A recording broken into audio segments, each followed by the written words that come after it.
Welcome to the Keeping It Together podcast with your hosts, Dave Burke and Rachel Broughton. We're really pleased you've joined us for this episode. Well, welcome back to another episode of the Keeping It Together podcast. Today, Dave and I are joined by Phil Conn. Hi, Phil. Hiya. Thanks so much for joining us Pleasure. Today. Really looking forward to hearing what you've got to share and just having this conversation. So it might be helpful for listeners if you could just introduce yourself and tell us a bit about your background and the area that you're interested in, particularly regard some of this mental health stuff and well-being that we're talking about on this podcast. Okay. Yeah. Well, my name's Phil. I lead Hope Vineyard Church in Sunderland with my wife Vicky. We've been leading the church for about 4 years, but I also I'm bivocational. So I also have a role with a large homelessness charity called Oasis Community Housing. My role there is director of chaplaincy. I've had a number of roles in the organisation. I've been there for just over 14 years as a support worker, project manager, service lead, and then an operations director was my last sort of full-time post. So I've been involved in the organisation for a long time. I guess my sort of area of interest has always been around people who are sleeping rough, multiple disadvantage, so where addiction and poor mental health and offending behaviour kind of interacts with homelessness. So I've been involved in a number of projects and services that seek to engage that particular group of people. That's kind of broadly what my sort of interest has been, and it still is really. I'm particularly passionate about the church's role in how we respond to homelessness and how we solve homelessness on an individual basis, on a structural basis as well. And I guess you've got quite a unique post in that you are bivocational, so you get to express that in both settings, in a professional setting, and you're looking at the reality of this for people who are sleeping rough or who have got those challenges, but then also considering if the church is doing its job, we should have these people within our reach to some degree, either in our congregations or within some sort of setting. So what does that look like and how do we engage with that? And I think I also feel that I really sort of I'm mindful of when I sort of speak into how the church can or should respond to individuals facing homelessness, that I don't want to kind of suggest that we've got this figured out as a church. Kind of recognise some of the challenges that exist with that. Both from a kind of practical level, a relational level, kind of pastorally. I think, my view has always been, or certainly for a significant amount of time, that housing isn't the solution to homelessness. I think we assume that, that's the, once we get somebody housed, either in a supportive environment or in their own tenancy or accommodation, that's solved. And I think professionally we give ourselves a big pat on the back and didn't we do well, and tick the box. But I think over the years I've seen so many people kind of cycle through accommodation and sometimes spat out the other side, that it hasn't actually solved the problems, and that's sort of caused me to do quite a lot of thinking about why that might be, and I guess principally landing on the fact that homelessness doesn't travel alone. Rarely is it a single issue. I think there are the odd occasion when somebody might just have a housing need, but by and large, you kind of trace that back to something else, which then needs to be traced back to something else further. And the more you kind of, I guess, peel the onion, the more you realise that just putting somebody in accommodation isn't necessarily going to solve the problem. I guess realising that housing isn't the solution to homelessness, started to wonder, well, what is? My own sense, my own feeling is, and this isn't by any way the solution, but my feeling is that actually community really is a solution to homelessness. And I think it's quite a broad concept, and that there's a lot in that. But then I start to think, well, my own experience is that my own personal experience is that the best form of community I've experienced has been church. So therefore, the church has a really active role to play in the solution to homelessness. And that might be, from a housing perspective, there are lots of great, homelessness charities that are Christian focused or based out of churches or have a housing model, like Green Pastures or Hope into Action. So it could be on a practical level, but also I think the relational stuff's really, really important. I guess that's a bit of an initial stream of consciousness, but yeah, amazing. It's interesting that, Phil. I was reading a book by a British journalist called Johann Hari a couple of years ago, and one of the things he says in this is the opposite of addiction is community. Mm-hmm. It kind of chimed with what you said. Yeah, sort of sensed you were going to say that because I'd read that. Can you flesh that out a bit? What is missing that community provides? Yeah. So I know the book that you're referencing, and that probably did stimulate some of the thinking. I think Johann Hari, I think what he does say is the opposite of addiction isn't sobriety. The opposite of addiction is connection. So I guess I've sort of taken his kind of view because he does a brilliant TED talk that went viral, which is, I guess, is a 15-minute summary of his book. And it is really fascinating, I think, because so many of the people that I've worked with, because I've had that particular interest around multiple disadvantage, have presented with addiction issues. I've been drawn to writers like Johann Hari or Gabor Mate, who kind of talk about this need for connection. And again, I think that the church, is a solution, and there's a responsibility there to think about how we react to that, because I think it's a bit of a light bulb, isn't it? That, the opposite of addiction is connection, the opposite of homelessness is community. But it also comes with a challenge as well. How well are we connecting? How well are we providing community? And I think that the more you kind of embrace that, the more challenging it becomes. Yeah, absolutely. It's challenging. Yeah, and often those who struggle the most with connection are those that people find hardest to connect with. Particularly when you think about church and creating those places of belonging, those communities that you can find those connections in. Often people with that multiple disadvantage that you were talking about find it hard to connect into those spaces, and that'll be for a variety of reasons. But I guess particularly for people who have that multiple disadvantage, that there's a long history that creates that sense of disconnect, isn't there? Mm-hmm. Can you speak to that and think about, I don't know, how trauma might affect the way that somebody does connect particularly in a church context? Yeah, so I think first of all, I agree kind of to an extent, although I do think I think there is a lot of connection and there is a lot of community within addiction and within homelessness. It's just perhaps not a positive connection or a positive community. Yeah, that's a reflection. They're often communities of shared vice, for example. So it might be people that you use with, it might be people that you offend with, it might be people that you kind of sleep rough with in order to stay safe. And I think that was one of the initial sort of red flags for me, that we saw some real success in getting people into accommodation. But as soon as they had that kind of fresh start, they immediately wanted to leave behind those communities of shared vice. But they would find that actually that was all of the connections that they had.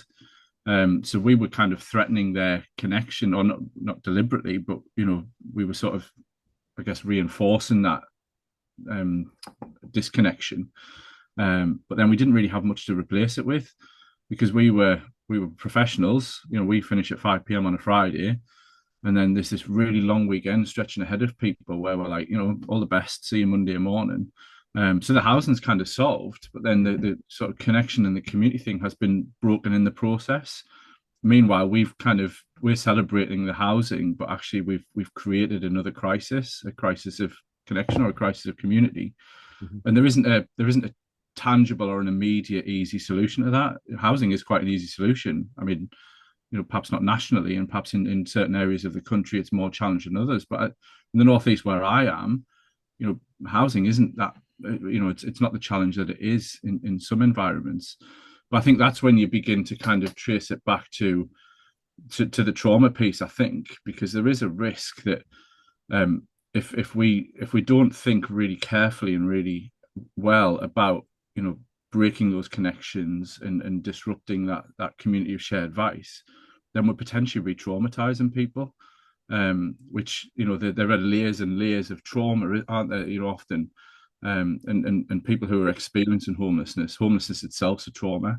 There'll be some sort of adverse childhood experience in a lot of cases that has been perpetuated over years by disconnection or by abuse or further harm, and actually well-meaning professionals might be continuing that by not thinking in a trauma-informed way.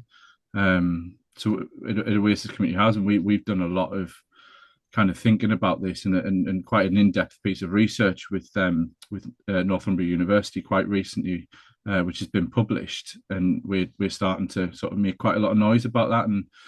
And I guess we're challenging government, both nationally and locally, to think about when they, to make trauma-informed care and trauma-informed support an essential part of homelessness services, and when they're procuring homelessness services, to kind of think about how they measure that as well. How trauma-informed are services. And I think we've got to be really intentional about that, but really authentic about it as well. Probably say a little bit more about that. That phrase you've used, trauma-informed. Yeah. Can you fill that out a little bit? And, if I wanted, as I do, need to be more trauma-informed, not just in the way that I relate to people who are homeless, like, say, what we do and have done in another church in Sunderland, but just in everyday life, what are the principles of that? What are the keys to that? Yeah, and I do think that whatever we've applied in a sort of homelessness setting, or whatever we've come to understand, is general. I think it's very, very important in that sort of field, but I think it definitely still applies. So I guess one way that we would do it is, instead of asking what's wrong with you, we'll ask what's happened, just quite simply, because asking what's wrong with you suggests that there is something wrong with the person, which is very negative language, and it's very kind of deficit based. But asking what's happened kind of just changes the narrative a little bit. And that then kind of goes a bit deeper into thinking about, when we're doing risk assessments, perhaps in an accommodation setting. One of my colleagues is very, very, very smart with this stuff. She always just changes the tone and the way that we do that, just by asking what do we need to know to help keep you safe. Now, that's a really sort of gentle way of saying, how much drugs are you using, how violent are you, which is how we would normally do our risk assessments, actually, because that's what we really need to know. But then when you're having that conversation with somebody, it starts at a really negative, in a really negative position. And if we're trying to build a relationship with somebody because we want to journey with them through that kind of homelessness pathway or through recovery, we want to start off as well as we can, and ask them, A, what's wrong with them, or B, how many drugs are you using, who's hurt you, all that sort of stuff. It's quite negative. So I think just reinforces shame and all of that kind of stuff, which is not helpful. Absolutely. Yeah. So just, I think that initial thing of changing the dynamic between from what's wrong with you to what's happened to you, I think is a really good starting point, particularly when we are working with people who present with multiple disadvantage, because our first impression we might be drawn to their behavior, we might be drawn to their presentation. Interesting. And I think it's really important that we look beyond that, and I think that's almost the start of the kind of trauma-informed approach. Is looking beyond presentation and behavior and things like that, and trying to see what's underneath that, I guess. Yeah. Can you speak to how you've maybe seen connection really transform somebody's spiritual life? And I think obviously, you could probably probably think about homelessness as a thing, as a behavior, or as a symptom, but actually, how does connection improve someone's spiritual life and mental health? What have you seen to be the reality of that as a concept? Yeah, I've done it again, sort of in my most recent role around the sort of chaplaincy angle in the organisation. Is kind of thought probably a bit more intentionally about the spiritual side of things. I think as an organisation, we've always been really sort of good at addressing the practical, the physical, the emotional, psychological, but perhaps less good at tackling the spiritual, or at least serving people's spiritual needs. And as a Christian organisation, that does feel a bit like an own goal.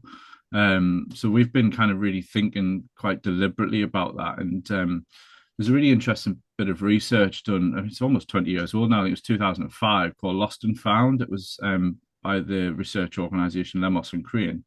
And it found that quite a significant number of people that were surveyed that were accessing homelessness services presented with a spiritual need. So either they had a faith, or historically they'd had a faith and perhaps that had lapsed, or perhaps it was still very real and current, but nobody was really thinking about, nobody was even asking, it wasn't even part of that assessment. We were asking about their physical needs or their psychological needs and all of that sort of stuff, but yeah, it wasn't really coming up. And actually, since we've been quite intentional about that, we found that, particularly because when somebody's lost their home, or when somebody's relapsed, or when somebody's in a crisis, it almost becomes natural to kind of lean into some of that stuff. So it becomes almost an easier conversation in those moments to kind of talk about maybe the existential stuff, the amount of conversations that I've had when somebody's grieving, or because a lot of the people that we work with have lost an inordinate amount of friends and family. So then naturally, kind of loss and grief and pain and all of that sort of stuff is very much on the surface. Yeah. So then they naturally ask the questions, which is a real opportunity to speak into that, or to journey with somebody from a kind of spiritual or a faith perspective. Yeah, absolutely. Yeah, great. And in terms of thinking about then journeying with people, what's happened, what does that how do we do that in a way that really engages people in a spiritual journey, and also really supporting them? I think we're obviously speaking into a church context, into a spiritual context, to people who are in church leadership, and there's so much that is said for that, like you just talked about, having a spiritual conversation. But also there is just the reality of people's lives, the emotional well-being. Yeah. What is the church's role in all of this? What does that mean? What does that look like? Yeah, it's a big question. I think I'm probably drawn to the earlier part of your question. I think again, just I guess linking it to kind of homelessness support from a professional sense initially. I think it's we found that it's really helpful to reorientate kind of goal setting. And I'll get on to why I think the church is important in this, because I think of John 10:10, that Jesus came, to live life in its fullness. Yeah. And that's one of the core values that the organization holds to. And I think, we want to see people live life to its fullest. And when we start goal setting, and if all of those goals are based around, I want to use less drugs, or I want to offend less, or there's behavioral things. Yeah, it becomes very kind of deficit based, and doesn't really sound like a full life. I mean, maybe being less up in court a bit less would be a lot more fuller than it is now, but actually it wouldn't really be full. So kind of thinking about that, using that as a sort of as a goal, a full life, and then kind of the steps towards that becomes a lot more joyous, to be honest, in terms of a relational dynamic. And I think because that is so overt in a church setting, or at least it should be, that life in its fullness. I think that then becomes even more sort of foundational, even more explicit in our relationships and our conversations. And I do think that when we're sort of engaging, or we're encountering people that are suffering, homelessness, or entrenched trauma and things like that, to kind of, I guess, to bring that life in its fullness kind of concept into that relationship just becomes even easier.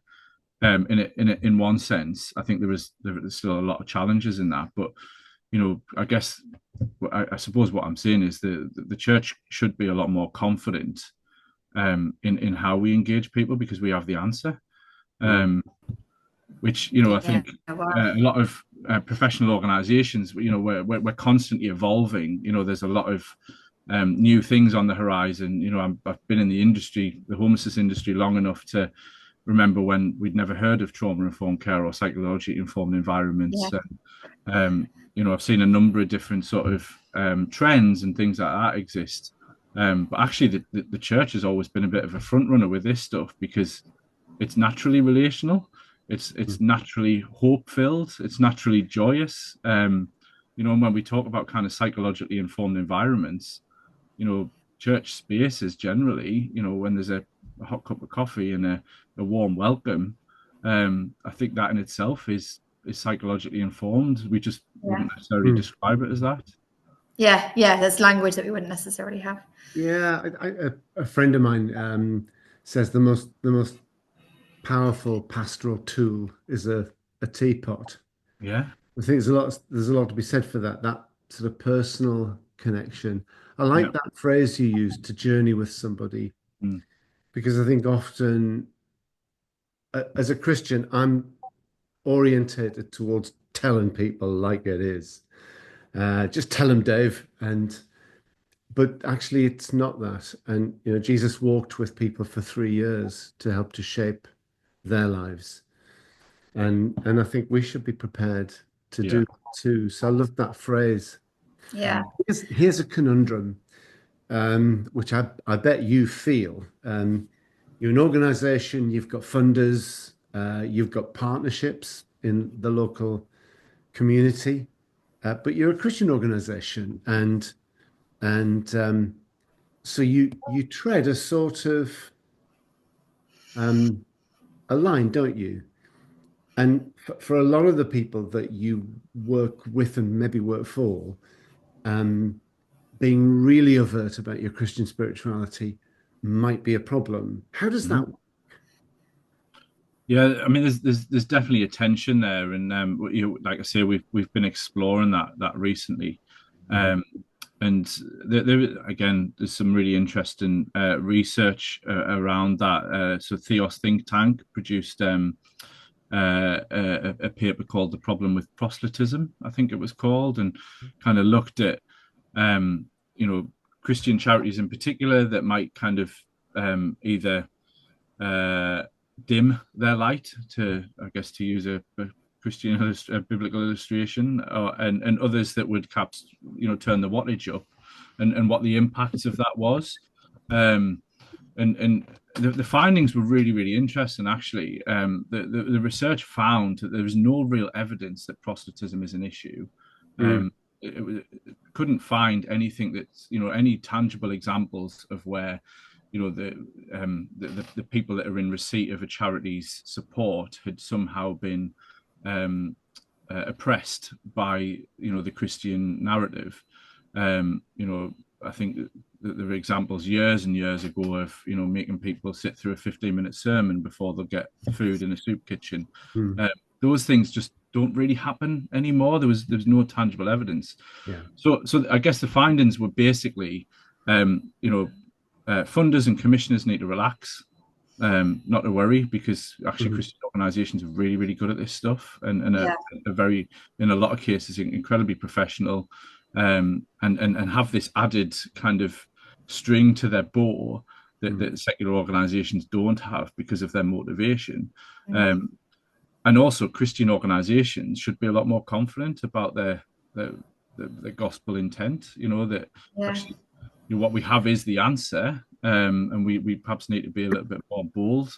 I don't think that's gathered a lot of traction. I still feel that tension in our own organisation.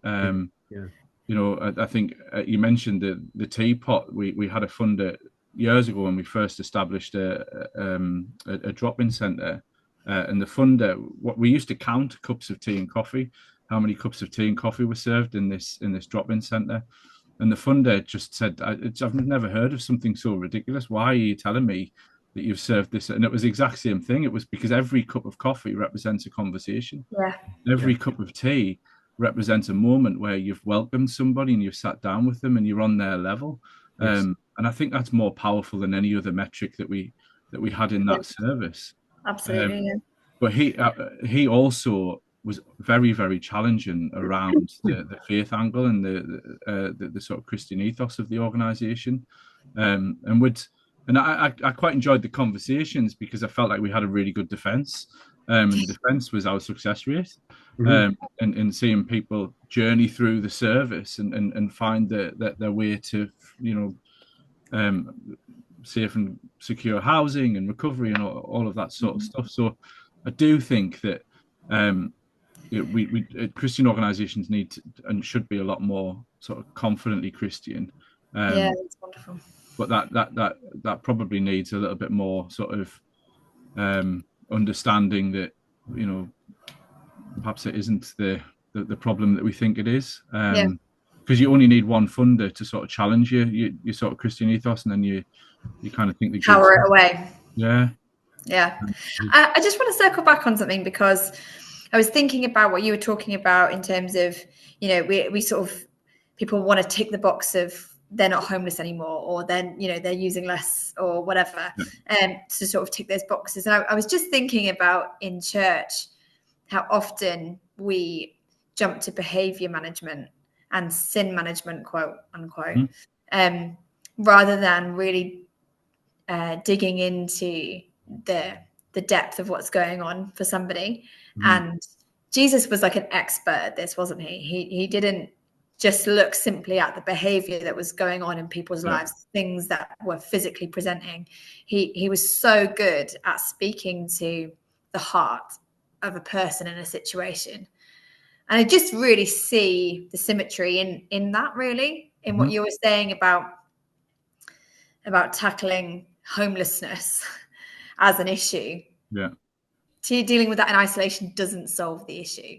And in the same way with, you know, what often in church we've called sin management, or trying to get people to conform to what we need them to do, actually doesn't change a person, doesn't actually allow that person to journey through what's going on. So I have a friend, a chap called John Kurt. He did some stuff with some of the churches in Sunderland before the pandemic, just around this. At the time, he was a rough sleeping advisor for the government. He now leads Hope Into Action, a homelessness charity, and he speaks in. He's a Christian, writes quite a lot about justice and compassion, and he talks about a theology of grace and truth based on John 1:14, that Jesus came full of grace and full of truth. And he sort of often sort of provocatively says that we kind of all lean one way or another. Some of us perhaps a bit more towards the grace end of the spectrum, and others are perhaps more towards the truth. But and his finding is that sometimes the church can be a little bit more towards the grace end of the spectrum, and that means that we tolerate a lot, and that sometimes we're naive and we can be a pushover, and but then on the other end of the spectrum, if we operate out of too much truth, we can sometimes be a bit harsh and unkind. So I guess it's the, you know, as you've said, Jesus is the example because he's full of grace and full of truth, and it's trying to find that sweet spot in the middle where we're equal parts both. Because what I think what that means is that we're we offer welcome, and we include and we embrace, but we won't kind of tolerate or be pushovers, or we have to address behavior and things like that. And I think if he tells a story about a guy in his church that he was going to, who would disrupt the service every single Sunday evening.